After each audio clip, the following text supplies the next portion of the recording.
ఇప్పుడు మీకు ఒక ఆటగాడి గురించి అయితే చెప్తానన్నమాట. మామూలు ఆటగాడు కూడా కాదు. రాస్తే స్టోరీ అయిద్ది, తీస్తే సినిమా అయిద్ది. ఇంతకీ ఎవరు అంటే కనుక మంగీ లాల్. అసలు కథ ఎక్కడ స్టార్ట్ అయింది అంటే కనుక మధ్యప్రదేశ్లోని ఇండోర్ నగరంలో ఇండోర్ మున్సిపల్ కార్పొరేషన్ అలాగే స్వచ్ఛంద సంస్థలు ఉంటాయి కదా, వీళ్ళందరూ కలిసి అయితే ఇండోర్ నగరాన్ని బెగ్గర్స్ ఫ్రీ నగరంగా చేద్దాం అనుకున్నారు. ఇక్కడ వరకు అంతా బాగానే ఉంది. అయితే బెగ్గర్స్ ఎవరైతే ఉన్నారో వారికి పునరావాసం కల్పించడం మొదలుపెట్టారు. అలా అందరికీ కల్పిస్తూ ఒక బెగ్గర్ దగ్గరికి అయితే వచ్చారనమాట. నిజానికి డౌట్తో వచ్చారు అతని దగ్గరికి అని చెప్పొచ్చు. అతనే మంగీ లాల్. మీరు అనుకుంటున్న ఆటగాడు ఈయనే. అంతగా ఏం చేశాడు అంటే కనుక ఈయన నార్మల్గా చక్రాల బండి మీద అడుక్కుంటూనే ఉంటాడు, అంతా బాగానే ఉంది. కానీ అధికారులకి అక్కడే డౌట్ వచ్చింది. ఏంటి అంటే చూడ్డానికి నడవగలిగేలా ఉన్నాడు, కానీ ఎందుకు ఈ బండి మీద వెళ్తున్నాడు అని మొత్తం ఆధారాలన్నీ తీయటం మొదలు పెట్టారనమాట. అందులో ఒక్కొక్క నిజం చూసి వాళ్ళు షాక్ అయ్యారు. అలాగే బయటికి పెట్టిన తర్వాత జనాలు అందరూ షాక్ అయ్యారు. సో మరి అసలు నిజమేంటి అంటే కనుక ఆయన ఒక రిచ్ లైఫ్ని లీడ్ చేస్తూ ఉన్నాడు. కానీ ఒక ప్లేస్కి రోజు కారులో వచ్చి అక్కడ దిగి అక్కడి నుంచి కూడా చక్రాల బండి మీద ఎక్కి అడుక్కునే వాళ్ళు ఉంటారు కదా, అంటే బెగ్గర్స్ ఉంటారు కదా, వాళ్ళ గెటప్ వేసుకొని అడుక్కోవడం స్టార్ట్ చేస్తాడనమాట. అదేంటి కారులో రావటం అడుక్కోవడం అనుకుంటూ ఉన్నారు కదా, ఇదే అసలు ట్విస్ట్. మన ఆటగాడు మామూలు ఆటగాడు కాదనమాట. అధికారులు ఎవరైతే ఉన్నారో అతని దగ్గరికి వచ్చి మొత్తం అంతా చెక్ చేస్తున్నప్పుడు ఖరీదైన స్మార్ట్ ఫోన్లు, ఆయన దగ్గర ఉన్న బ్యాంక్ డీటెయిల్స్ ద్వారా మొత్తం హిస్టరీ అంతా చెక్ చేస్తే లక్షల్లో ట్రాన్సాక్షన్స్ అటు ఇటు జరుగుతూ ఉన్నాయన్నమాట. ఇదంతా ఎలా సాధ్యం అని చెప్పి మొత్తం నిజాలన్నీ బయటికి తీస్తే మంగీ లాల్ గారికి ఒక భార్య, 3 పిల్లలు అయితే ఉన్నారనమాట.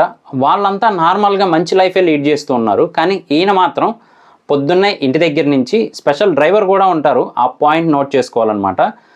మారుతి సుజుకి స్విఫ్ట్ డిజైర్ అనే కారులో రోజు ఒక డ్రైవర్ తీసుకొచ్చి ఒక ప్లేస్లో దింపుతాడు. అక్కడ డ్రెస్ చేంజ్ చేసుకుంటారు, స్టార్ట్ చేస్తారు డ్యూటీ. మళ్ళీ ఈవినింగ్ అదే ప్లేస్కి వెళ్ళి డ్రెస్ చేంజ్ చేసుకొని మంచి కాస్ట్లీ బట్టలు వేసుకొని ఇంటికి వెళ్ళిపోతారు అనమాట. మరి ఆ కార్ని డ్రైవ్ చేస్తున్న డ్రైవర్కి 12,000 శాలరీ కూడా ఇస్తూ ఉన్నారు. అనుకున్న ఆస్తుల వివరాలకు వస్తే కనుక నాకు కూడా అన్ని లేవేమో అనిపిస్తుంది.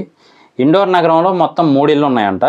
భగత్ సింగ్ నగర్లో ఒక 3 అంతస్తుల భవనం, శివనగర్ ప్రాంతంలో 600 చదరపు అడుగుల ఇల్లు, అలాగే దివ్యాంగుల కోట అంటే హ్యాండిక్యాప్డ్ ఉంటారు కదా, సో అలా సర్టిఫికేట్స్ అన్నీ రెడీ చేయించి గవర్నమెంట్కి ఆ సర్టిఫికేట్స్ చూపించి కాళ్ళు లేవు అన్న నెపంతో అయితే 1 BHK ఫ్లాట్ కూడా రెడీ చేయించుకున్నారు.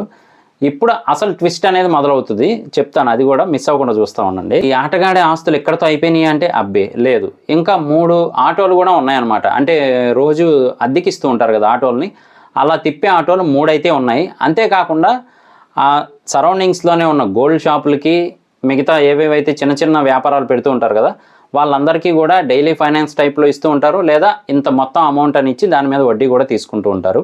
మరి ఇంత చేస్తూ ఎందుకు అడుక్కోవడం అంటే కనుక రోజుకి 500 నుంచి 1000 రూపాయలు ప్రజలు సానుభూతితో ఇస్తూ ఉంటారు, వాటిని ఎందుకు వదులుకోవడం అని అయితే ఈయన అడుక్కుంటున్నారనమాట. అసలు కదా అన్నాను కదా, ఇప్పుడు ఆయన పరిస్థితి ఏంటి అంటే కనుక ఇల్లు ఉన్నా లేదు అని చెప్పి ఫోర్జరీ కేసు, అలాగే కాళ్ళు ఉన్నా లేవు అని చెప్పి గవర్నమెంట్ని మోసం చేసినందుకు చీటింగ్ కేసు, దాంతోపాటుగానే ఆయన సంపాదించిన ఆస్తులన్నీ ఒరిజినల్గా ఆయన కష్టపడి సంపాదించినవేనా లేదా అక్రమంగా సంపాదించినవా, ఇవన్నీ కూడా అయితే మాత్రం ఇప్పుడు ఆరాలు తీస్తూ ఉన్నారనమాట. ఇక్కడితో అయిపోలేదు.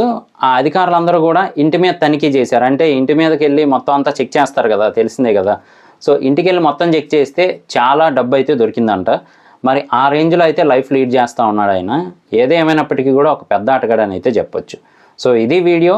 ఇలాంటి వాళ్ళ వల్ల మెయిన్ ఏంటి అంటే ఆకలికి తట్టుకోలేక, తిండి దొరక్క, బయటకు వచ్చి పని చేయలేక సిచ్యువేషన్లో ఉన్నవాళ్ళు, ముసలి వాళ్ళు ఇలా ఉంటారు కదా, వాళ్ళు పాపం అడుక్కుంటున్నా కానీ వాళ్ళని కూడా అనుమానించే సిచ్యువేషన్స్లోకి అయితే వెళ్ళిపోతూ ఉంటారనమాట జనాలు. సో ఏది ఏమైనప్పటికీ కూడా తగిన శిక్ష అయితే పడుతుందని మనం కూడా అనుకుందాం. కాకపోతే కొంతమంది ఉంటారనమాట, ఇది ఆర్టిస్ట్ని కూడా అరెస్ట్ చేస్తారా అని. సో అది వాళ్ళకే తెలియాలి. ఇలాంటి వీడియోస్ కూడా మన ఛానల్లో వస్తూ ఉంటాయి. మిస్ అవ్వకుండా ఉండాలంటే సబ్స్క్రైబ్ చేసుకోండి, ఇన్స్టాగ్రామ్లో ఫాలో చేయండి. నేను మీ ఆటగాడి ప్రసాద్. మళ్ళీ నెక్స్ట్ వీడియోలో కలుస్తాను. Thank you.